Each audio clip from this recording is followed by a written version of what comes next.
الحمدللہ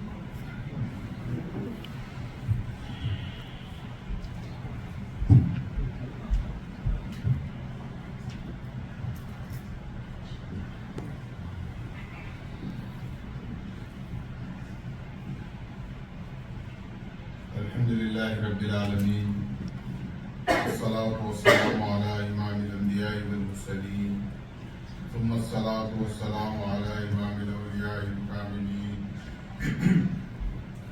وعلى آلہما واصحابہما اجمعین من یومنا هذا الى یوم الدین اعوذ باللہ من الشیطان الرجیم بسم اللہ الرحمن الرحیم ادعو الى سبیل ربک بالموعظة الحکمة وجادلهم بالتي هي احسن اما بعد مولانا روم اپنی مثنوی میں ایک حکایت بیان کرتے ہوئے اس کے چند نتائج اور اس کی اہمیت کو افادیت کو بیان کرتے ہیں۔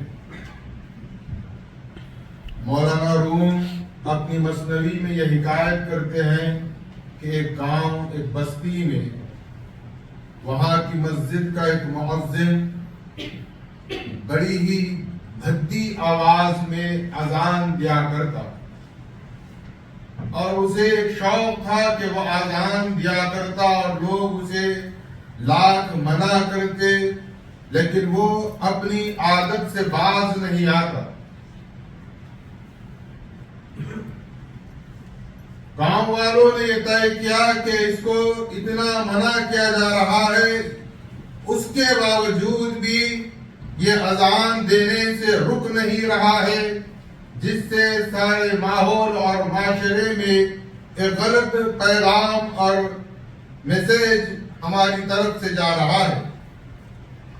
چنانچہ اس بستی کے افراد یہ طے کرتے ہیں کہ پیسے جمع کیے جائیں اور جمع کر کے اس مؤذن کو کہا جائے کہ تمہارے لیے ہم نے حج کا اہتمام کیا ہے، حج کے سفر کے اخراجات کا انتظام کیا ہے، ہم تمام کی یہ خواہش ہے کہ آپ حج پر روانہ ہو جائیں۔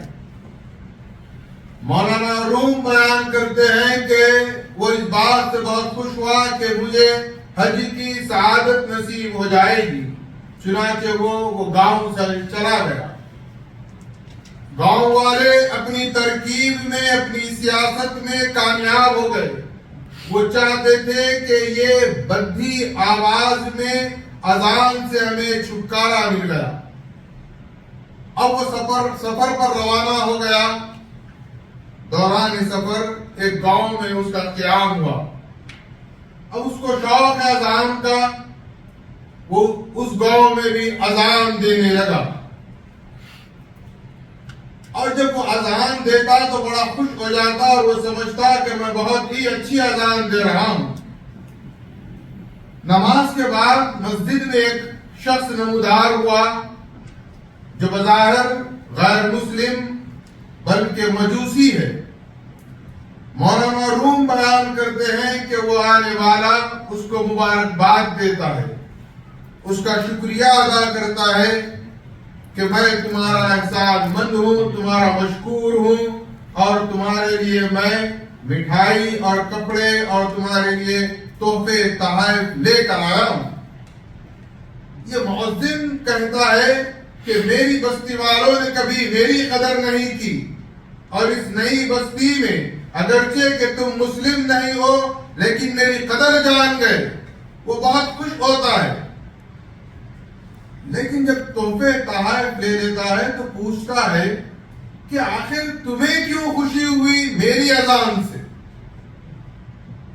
وہ مجوسی جواب دیتا ہے کہ اولاً تو جیسا کہ میں غیر مسلم مجوسی ہوں، مجھے اس لیے خوشی ہوئی کہ میری ایک بیٹی ہے اور وہ اسلام سے کافی متاثر ہو چکی ہے۔ میں اس کو لاغ سمجھاتا ہوں، اس کو بتاتا ہوں کہ تم اسلام مت قبول کرو، لیکن وہ اپنی ضد پر اڑی ہوئی ہے اور اسلام کی مجھے اچھائیاں بتاتی ہے اور مجھے کہتی ہے کہ میں اسلام قبول کرنے والی ہوں. اور میں بہت اس مسئلے میں بہت پریشان تھا، لیکن تمہاری اذان نے میری پریشانی دور کر دی. تو وہ پریشان ہو گیا کہ تمہاری پریشانی میری اذان سے کیسا دور ہوئی. تو وہ مجوسی کہنے لگا کہ جب تم اذان دینے جب کھڑے ہوتے ہو اور اذان دیتے ہو، میری بچی نے جب یہ اذان سنی تو وہ وحشت میں آ گئی اور مجھ سے پوچھی کہ بابا یہ کیا ہو رہا ہے. میں نے کہا یہی وہ اسلام ہے جس سے تم متاثر ہو، اس کی یہ اذان ہے. تو اس بچی نے کہا اذان ایسی ہے تو مجھے اسلام نہیں چاہیے، لہذا میری بچی اسلام سے دور ہو گئی، میری پریشانی ختم ہو گئی، اس لیے میں تمہیں تحفے تحائف دے رہا ہوں. مولانا روم